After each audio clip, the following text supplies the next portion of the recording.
Hello friends, welcome to Megabit Forum. Today we are going to study about the Proel Governor.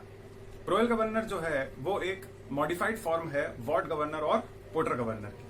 हम लोगों ने अपने पुराने videos में देखा था कि वॉट गवर्नर हमारा one of the simplest governor, जो कि छोटा भी होता है साइज में और एक स्टेबिलिटी भी प्रोवाइड हमें कराता है। बट पोर्टर गवर्नर जो हमारा था that was also smallest size but it was having the much stability.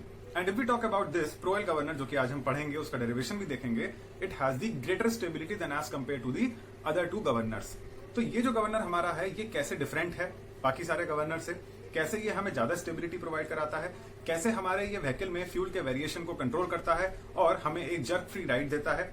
बाकी how this governor can be used as a safety device, ये हम अपनी इस वीडियो में देखेंगे। And if you are curious and want to know about the working of a governor or a ward governor or a porter governor, तो उन सभी के लिंक्स आपके डिस्क्रिप्शन बॉक्स में दिए हुए हैं। You can go through that link and remove your curiosity. So let's start the description. Here on the right hand side, you can see that we have a figure of a Proel governor, and just below that figure we have a schematic representation of the Proel governor.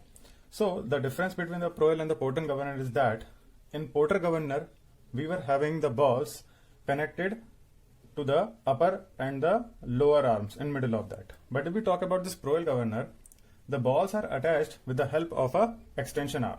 Here in this figure you can see that with this extension arm BC, our ball is connected at a distance. जबकि porter governor में क्या था कि जो balls थी हमारी वो इन दोनों links से ही connected थी.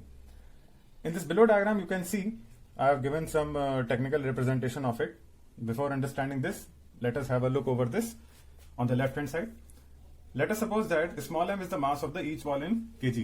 Small m किसका मास है? Small m है, अब हम नीचे वाले डायग्राम को लेके ही सब चीजें समझते हैं। And this is the figure, इसको मैं बाद में आपको क्लियर आउट कर दूंगा।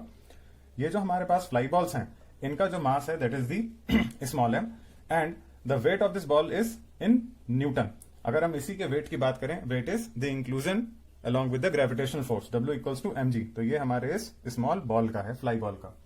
Capital M is the mass of the central load, मतलब ये जो सेंट्रल लोड है जो हमने स्लीव के ऊपर पुट किया हुआ है to provide this governor the stability, तो ये कैपिटल M इस सेंट्रल लोड का मास है। In this figure you can see मैंने W/2 लिया है। ये W प्लस माइनस एफ क्या है, ये प्लस माइनस एफ मैं आपको बाद में बताऊंगा, बट हमने इसको W/2 कंसिडर किया है। W/2 कंसिडर इसलिए किया है because we are considering the left portion for solving our derivation. इसी तरीके से जो सेंट्रल लोड का वेट है that is capital W। Moving further, small R is the radius of rotation. Small R जो आपका डिस्टेंस है कहां से, बॉल के सेंटर से लेके स्पिंडल के बीच का जो डिस्टेंस है that is the R. Small H is the height of the governor. Height of the governor जो है ये भी हमारी मीटर्स में है, और ये कौन सी डिस्टेंस है, हमारे पॉइंट ऑफ पाइवेशन जहां से हमारी अपर आर्म पाइवेटेड है वहां से लेके पॉइंट सी तक का डिस्टेंस है, that is the height of the governor. Next we have the speed of the ball that is N in RPM, मतलब जब हमारा गवर्नर मूव करता है तो ये किसी रोटेशन आरपीएम रोटेशन से मूव करता है, that is N denoted by N. Further we have the angular velocity of the ball that is in radian per second denoted by omega. पूरा सिस्टम जब हमारा मूव करता है तो वो बॉल्स को रोटेट कराता है, आर्म्स को रोटेट कराता है, तो वो जिस एंगुलर वेलोसिटी से मूव करते हैं उसको हम कहते हैं ओमेगा और रिप्रेजेंट करते हैं रेडियन पर सेकंड से, और इसका होता है omega that is 2πn/60। Then we have the centrifugal force which is equals to mr omega square denoted by fc। Centrifugal force वो फोर्स होता है जो किसी चीज के सर्कुलर मूवमेंट पे बाहर की तरफ एक्ट करता है। मतलब ये बॉल्स जो हैं, ये बॉल्स जब आपके सर्कुलर मोशन में मूव करेंगी with the help of the governor, तो इनका जो वेट होगा वो बाहर की तरफ जाने की कोशिश करेगा, and that is equals to centrifugal force denoted by mr omega square. अब आप यहाँ पे देखिए we have mr omega square, omega is 2πn/60। जैसे जैसे हमारा n बढ़ता जाएगा, मतलब आरपीएम बढ़ते जाएंगे, वैसे वैसे ओमेगा बढ़ेगा। जैसे जैसे ओमेगा बढ़ेगा वैसे वैसे वो आपके सेंट्रीफ्यूगल फोर्स को इंक्रीज करेगा और इस बॉल को बाहर की तरफ मूव कराने की कोशिश करेगा। Then we have the angle alpha.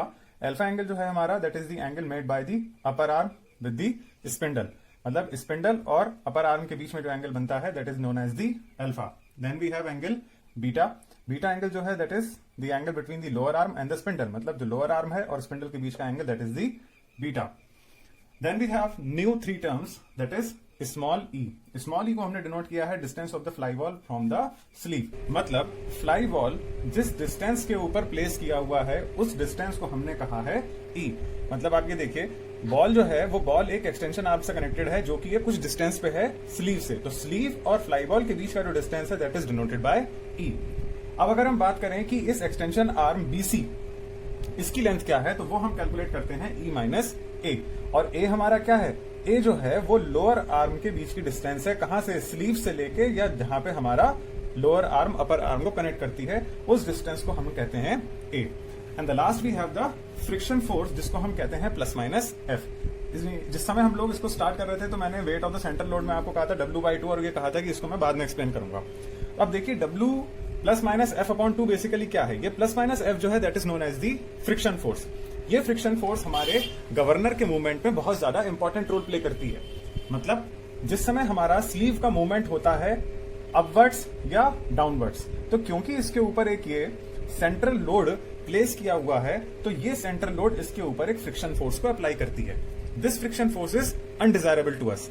ये फ्रिक्शन फोर्स एक तरीके का रेजिस्टेंस है जो स्लीव के मूवमेंट को रेजिस्ट कर रहा है मूव करने में, तो ये हमारे लिए अनडिजायरेबल मोशन है। तो हम इसको भी कंसिडर करके चलते हैं, जिससे कि हम इसको नेग्लेक्ट करके स्लीव के मोशन के अकॉर्डिंगली हम एक नेट हाइट या नेट RPM निकाल पाए। तो यहां पे प्लस माइनस F को हम यूज कैसे करेंगे, देखिए अगर हमारी स्लीव अपवर्ड मोशन ले रही है, तो अपवर्ड मोशन लेते समय इस सेंट्रल लोड को वो नीचे की तरफ वेट को एक्ट कराएगी। इसका एग्जांपल हम ऐसे लेके चलते हैं, जब भी कभी हम लिफ्ट में ट्रैवल करते हैं और लिफ्ट हमारी नीचे से ऊपर की तरफ जाती है, तो हमें अपने बॉडी में एक थोड़ा सा हैवीनेस सा फील होता है। क्यों? क्योंकि हमारी जो बॉडी है at that particular time our body is acting as a extra resistance to the lift. तो उस मूवमेंट पे हमें लगता है कि हमारी बॉडी बहुत भारी हो रही है। तो सिमिलरली जिस समय हमारी स्लीव अपवर्ड मोशन लेगी, तो ये जो सेंट्रल लोड है, ये सेंट्रल लोड इसके ऊपर एक हैवीनेस एक्शन प्रोवाइड कराएगा, मतलब भारीपन देगा। तो वो जो भारीपन होगा वो एक आपको एक्स्ट्रा फोर्स दे रही है, that is a friction force provided by the central load on the sleeve. तो हम उस मूवमेंट पे जो कंसिडर करेंगे वो कंसिडर करेंगे W प्लस F/2। कब? जब स्लीव हमारी अपवर्ड मोशन ले रही है। अब हम दूसरा केस लेके चलते हैं कि नेगेटिव कब कंसिडर करेंगे। नेगेटिव कंसिडर तब करेंगे जब हमारी स्लीव डाउनवर्ड मोशन लेगी। जब हमारी स्लीव डाउनवर्ड मोशन लेगी तो उस समय ये जो सेंट्रल लोड है ये अपने आप को हल्का फील करेगा, मतलब बहुत लाइट सा फील होगा। सिमिलरली आप लिफ्ट में कंसिडर करिए, जब हम लिफ्ट में ट्रैवल करते हैं और हमारी बॉडी नीचे की तरफ जाती है तो हमें अपने आप को बड़ा हल्का सा फील होता है। उस मोमेंट पे हमारा जो वेट है वो अपवर्ड मोशन या अपवर्ड डायरेक्शन में एक्ट करता है, that is providing a negative friction force to the lift. तो इसी तरीके से जब स्लीव हमारी नीचे आएगी तो ये जो सेंट्रल लोड है इसका वेट ऊपर की तरफ जाने की कोशिश करेगा, and that is the nature of negative friction force. तो उस मूवमेंट पे, स्लीव के ऐसे मूवमेंट पे जब वो आपकी ऊपर से नीचे आएगी, तो उस मूवमेंट पे जो हम ये वेट कंसिडर करेंगे that we will consider W minus F/2। मतलब हमें अपने इन वेट को, मतलब स्लीव के वेट के साथ में हमें उसका फ्रिक्शन फोर्स भी कंसिडर करना होगा। So here in the derivation we will see कि प्रोएल गवर्नर में जो भी हमारे पास टेक्निकल टर्म्स अवेलेबल हैं उससे हम कैसे हाइट को डिटरमाइन कर सकते हैं। तो उसके लिए क्या है कि जैसे कि हम लोगों ने पोर्टर गवर्नर के लिए इंस्टेंटेनियस मेथड का यूज किया था, इंस्टेंटेनियस सेंटर मेथड का यूज किया था, सिमिलरली वही मेथड हम लोग अपने इस प्रोएल गवर्नर के डेरिवेशन को डिराइव करने के लिए यूज करेंगे। इंस्टेंटेनियस सेंटर मेथड बेसिकली क्या है कि हमने क्या करा, जो अपर आर्म हमारे पास थी AC, उसको हमने एक्सटेंड कर लिया CI के टर्म में, और जो हमारे पास लोअर एक्सटेंशन आर्म थी जिसको हमने डिनोट किया है यहाँ पे DPE, हमने उसको एक्सटेंड किया। और जहां पे अपर आर्म और लोअर एक्सटेंशन आर्म ने एक दूसरे को क्रॉस किया वो हमारा था इंस्टेंटेनियस सेंटर पॉइंट I। हम क्या करते हैं, अब इस I के अबाउट में मोमेंट को कंसिडर करते हैं और टेक्निकल टर्म्स में उसको कन्वर्ट करके अपने डेरिवेशन को सॉल्व करते हैं। तो यहाँ पे अगर मैं I के अबाउट में मोमेंट लूं, moment is force into perpendicular distance, तो पहले मुझे ये पता होना चाहिए कि मेरे प्रोएल गवर्नर में ऐसे कौन कौन से वेट हैं जो फोर्स डेवलप कर सकते हैं और उन फोर्स की इंस्टेंटेनियस सेंटर I से कितनी डिस्टेंस है। दोनों ही या जितने भी फोर्सेस हमें मिलेंगे उनको हम clockwise equals to counter clockwise, मतलब अपोजिट डायरेक्शंस को इक्वल करेंगे और उसके बाद हम अपने डेरिवेशन को सॉल्व करेंगे। तो अगर आप यहाँ पे देखें तो मैंने लिखा है FC इंटू BR। चलिए जो लिखा है उसको छोड़िए, अभी पहले हम देखते हैं कि हम यहाँ पे हमारे पास कौन कौन से ऐसे फोर्सेज हैं। पहला फोर्स हमारे पास क्या है, FC, that is the centrifugal force. जो बॉल हमारी सेंट्रीफ्यूगल फोर्स लगा रही है, पहला फोर्स तो हमारे पास ये है। दूसरा फोर्स क्या है, दूसरा फोर्स है इस फ्लाई बॉल का अपना वेट। इसका भी कुछ वेट है जो डाउनवर्ड डायरेक्शन में टुवर्ड्स द ग्रेविटेशन जा रहा होगा। And the next force we have ये स्लीव। सॉरी ये सेंट्रल लोड, ये जो सेंट्रल लोड है जो हमने बीच में अप्लाई किया है प्रोएल गवर्नर में उसको स्टेबिलिटी देने के लिए, इसका भी कुछ अपना फोर्स होगा, इसका भी अपना कुछ वेट होगा जो टुवर्ड्स द ग्रेविटेशन एक्ट कर रहा होगा। तो हमारे पास दूसरा है W plus minus F upon 2। हम प्लस माइनस एफ को भी कंसिडर इसलिए करेंगे क्योंकि स्लीव के मूवमेंट पे फ्रिक्शन फोर्स हमारा डिफाइन होता है। तो यहां पे अब हम क्या करते हैं, क्लॉकवाइज फोर्सेस और काउंटर क्लॉकवाइज फोर्सेस को दोनों को ही इक्वल करते हैं। तो सबसे पहला हमारे पास फोर्स है काउंटर क्लॉकवाइज फोर्स। अगर आप देखें तो ये FC force that is the centrifugal force, ये इंस्टेंटेनियस सेंटर आई के अबाउट एंटी क्लॉकवाइज डायरेक्शन में मूव कर रहा है। तो ऐसे में this force into perpendicular distance, force हमारा क्या है एफसी और परपेंडिकुलर डिस्टेंस क्या है, मतलब distance from the centre point, instantaneous centre point that is B R. तो हमने क्या करा एफसी इंटू बी आर। तो ये एक ही फोर्स था जो काउंटर क्लॉकवाइज डायरेक्शन में लग रहा था। अब हमारे पास कौन से दो फोर्सेस हैं क्लॉकवाइज डायरेक्शन के, कौन कौन से, एक तो इस बॉल का वेट W और इस स्लीव का इस सेंट्रल लोड का कैपिटल W वेट। अब हम दोनों ही फोर्सेस को परपेंडिकुलर डिस्टेंस से मल्टीप्लाई करके यहां पे रखते हैं। हमारे पास क्या है small w into distance that is the IR plus capital W plus minus F upon 2 distance ID। तो ये हमारे पास आ गया क्लॉकवाइज और काउंटर क्लॉकवाइज फोर्सेस का इक्विवेलेशन इक्वेशन। अब हम क्या करते हैं, इसको सॉल्व करना शुरू करते हैं बिकॉज हमारे पास यहाँ पे अल्फाबेटिक टर्म्स हैं और वो अल्फाबेटिक टर्म्स हमें कभी भी डेरिवेशन में एक वेटेज पॉइंट्स नहीं प्रोवाइड कराएंगे। हमें एक टेक्निकल टर्म्स ही चाहिए होंगे जिसको कि हम लोग सॉल्व कर सकते हैं और जो हमारे पास स्टैंडर्डाइज वैल्यू हमेशा उनकी दी हुई होती है। तो अब हम क्या करते हैं, इस बी आर को राइट हैंड साइड में ले जाते हैं और सेंट्रीफ्यूगल फोर्स को लेफ्ट हैंड साइड में ऐसे ही रखते हैं। बी आर को हम लोग राइट हैंड साइड में ले गए तो we are having the equation W into IR upon B R, इसके डिनोमिनेटर में आ गया। Capital W plus minus F upon 2 ऐसी रहेगा और ID अपॉन बी आर फिर राइट हैंड साइड में आ गया। अब IR अपॉन बी आर मतलब ID अपॉन बी आर या IR अपॉन बी आर देखते हैं क्या है, IR अपॉन बी आर क्या है, इस बॉल की डिस्टेंस लोअर एक्सटेंशन आर्म से। इसी तरीके से ID अपॉन बी आर, फिर से बी आर क्या है उसी की डिस्टेंस। तो ये जो बी आर टर्म है, ये B R term it is of no use to us. तो हम इसे कन्वर्ट करते हैं जिससे कि हमें कोई ट्रायंगुलर शेप या उसका एंगल और उससे रिलेटेड कोई टेक्निकल कॉन्फिगरेशन हमें मिल पाए। उसके लिए क्या करते हैं, we must divide this whole equation and multiply this whole equation with the term CR। CR क्या है, CR is the arbitrary distance of the instantaneous point triangle form. अगर आप देखें तो यहां पे CR एक ऐसा कॉमन लाइन है जो ट्रायंगल बन रहे हैं with the help of this instantaneous centre, ये उनका लिंक हमें प्रोवाइड किया हुआ है दैट इज दी CR। और आप आसानी से देख सकते हैं कि हम इस ट्रायंगल से इन एंगल की हेल्प से कोई ट्रिग्नोमेट्रिक टर्म जनरेट कर सकते हैं। तो इसलिए हमने इस पूरी इक्वेशन को CR से मल्टीप्लाई और डिवाइड कर दिया। मल्टीप्लाई डिवाइड करने पे मैंने इसको अलग अलग लिख लिया है, W into IR upon CR अलग लिख लिया एंड CR अपॉन BR अलग लिख लिया। इसी तरीके से capital W plus minus F upon 2 ऐसी है, ID अपॉन CR अलग लिख लिया एंड CR अपॉन BR अलग लिख लिया। तो इस तरीके से हमारे पास CR से मल्टीप्लाई डिवाइड करके हमें इक्वेशन मिल गई। Finally what will do, CR upon BR अगर आप देखें इस पूरी इक्वेशन में हमारे पास कॉमन है, CR upon BR is CR upon BR। BR is the distance of ball from lowest link. तो हमने इसको बाहर कॉमन ले लिया क्योंकि ये हमारे चेंज कभी होंगे ही नहीं और इसका हमें कोई ज्यादा खास यहां पे यूज है भी नहीं। फाइनली हमारे पास इक्वेशन जो बचती है that becomes W into IR upon CR plus minus W plus minus F upon 2 bracket में।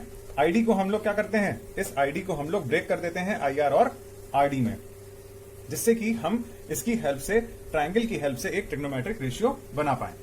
अब हमने क्या करा, उसको तो कॉमन ले लिया, W को एक्सपैंड कर दिया mg और IR अपॉन CR को लिख लिया tan alpha. IR upon CR को tan अल्फा क्यों लिखा, इसलिए लिखा कि अगर आप देखें यहां पे एंगल बन रहा है alpha which is equivalent to this angle alpha found by the upper arm. तो सिमिलैरिटी एंगल से ये हमारे पास, सिमिलर ट्रायंगल से हमारे पास ये एंगल कौन सा आ गया, सेम एंगल। तो इस तरीके से हमने क्या करा, इस ट्रायंगल ICR, इस ट्रायंगल में हमने देखा तो हमारे पास tan अल्फा निकल के आता है perpendicular upon base, perpendicular angle के सामने वाला that is IR upon CR। तो एक हमारे पास मिल गया tan अल्फा और इसी तरीके से ट्रायंगल CRD, इसमें हमें मिल गया tan बीटा। तो tan अल्फा और tan बीटा की हमें वैल्यू मिल गई जिसको हमने इस इक्वेशन में प्लेस कर दिया। तो IR upon CR becomes tan alpha and RD upon CR becomes tan beta. Finally इस tan अल्फा को, क्योंकि ये कॉमन आ रहा है इस इक्वेशन में, will take it outwards as a common. तो FC equals to CR upon BR into G भी कॉमन आ रहा था, capital W equals to capital MG। तो ये हमारा इसमें से G कॉमन आ रहा था तो हमने इसको भी बाहर ले लिया बाहर लेने के बाद अंदर हमारा बचता है m का स्मॉल m, कैपिटल W में से capital M plus minus f upon 2, tan alpha की जगह 1 और ten beta upon tan alpha का रेशियो यहाँ पे आ गया। फर्दर हम लोग क्या करते हैं, अगर आप देखें इस tan beta upon tan alpha को मैंने नेक्स्ट इक्वेशन में k एज्यूम किया है।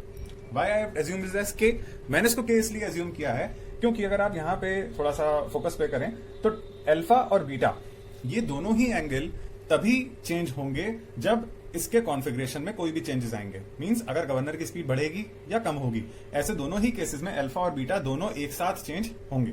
मतलब these both angles are dependent upon each other, तो ऑब्वियसली इनका रेशियो भी डिपेंडेंट है। तो अगर हम इसको एक कांस्टेंट मान लें के तो ज्यादा बेटर रहेगा और हमारी इक्वेशन भी शॉर्ट हो जाएगी।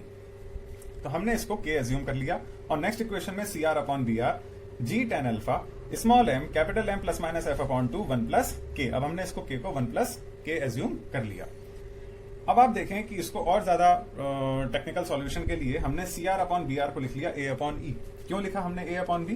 क्योंकि सी आर हमारा क्या है, C R is the this distance that is from the centre of the joint of upper and lower arm to the lower link, extension link. यहाँ के बीच का जो डिस्टेंस है वो ए एज्यूम किया है और लोअर लिंक से बॉल के बीच का डिस्टेंस ई एज्यूम किया है। तो इसको हमने लिख लिया a upon e g as it is और tan alpha equals to r upon H.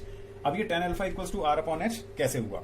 अगर आप देखें अपर सेक्शन, इस अपर सेक्शन में अगर आप देखें, अगर हम इस ट्रायंगल की बात करें तो इस ट्रायंगल में हमारे पास टेन अल्फा, ये जो एंगल हमें मिल रहा है अल्फा, इस अल्फा से बनने वाले ट्रायंगल में अगर आप देखें तो यहां पे हमारे पास tan alpha equals to perpendicular upon base, angle के सामने वाला this is perpendicular and this is base. Basically यहां पे क्या है कि हमें एक्सटेंशन आर्म दे रखी है, जबकि हमारा जो हाइट होती है that height is the point of pivation of the upper arm to the distance या to the point of pivation from the lower arm. तो यहां पे क्या होगा, यहां पे जब आप इसको आर्बिट्री एक्सटेंड करेंगे तो यहां पे हमारे पास हाइट आएगी और यहां पे हमारे पास रेडियस आएगा। तो उस पर्टिकुलर ट्रायंगल में हमारे पास टेन अल्फा जो बनेगा that will be R upon H. तो हमने इस इक्वेशन को ऐसे लिख लिया। Moving further you can see कि वो जो हमारा सेंट्रीफ्यूगल फोर्स है उसको हम एक्सपेंड कर देते हैं यहाँ पे F equals to M R omega square. M R omega square करने के बाद में राइट हैंड साइड की इक्वेशन एज इट इज रहती है और हम ओमेगा स्क्वायर को फर्दर एक्सपेंड करके that is 2 pi N upon 60 का होल स्क्वायर इस बचे हुए एम इंटू आर को ले जाते हैं राइट हैंड साइड में। एम इंटू आर को जब यहाँ पे ले जाएंगे डिनोमिनेटर में तो आर से आर हमारा कैंसिल आउट हो जाएगा एंड फर्दर इक्वेशन हमारी एज इट इज रहेगी। अब यहाँ पे हमारे पास ब्रैकेट को ओपन करने के बाद एन स्क्वायर बचता है और एन स्क्वायर के बाद जो भी हमारी टर्म्स है दैट इज 2 पाई अपॉन 60 का होल स्क्वायर, उसको भी हम राइट हैंड साइड में ले जाते हैं और 60 का होल स्क्वायर बन जाता है 3600 और 2 पाई का होल स्क्वायर बन जाता है 4 पाई स्क्वायर। जबकि यहाँ पे हमारे पास into G upon M into H ये एज इट इज रहते हैं and on the right hand side equation remains the same. अब अगर आप देखें हमारे पास जो टर्म है constant that is 3600 into G that is 9.81 upon 4 pi square, इसको अगर आप सॉल्व करोगे तो you will get the value 895। तो यहां पे हमारे पास हो गया N square equals to A upon E 895 upon M H and rest of the equation is same.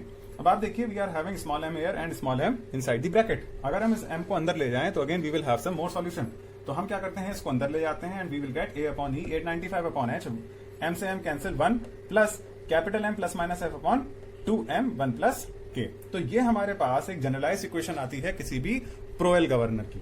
इससे हम क्या करते हैं, हाइट या एन को कैलकुलेट करके अपने गवर्नर को सिलेक्ट कर सकते हैं और अकॉर्डिंगली अपने व्हीकल में प्लेस कर सकते हैं।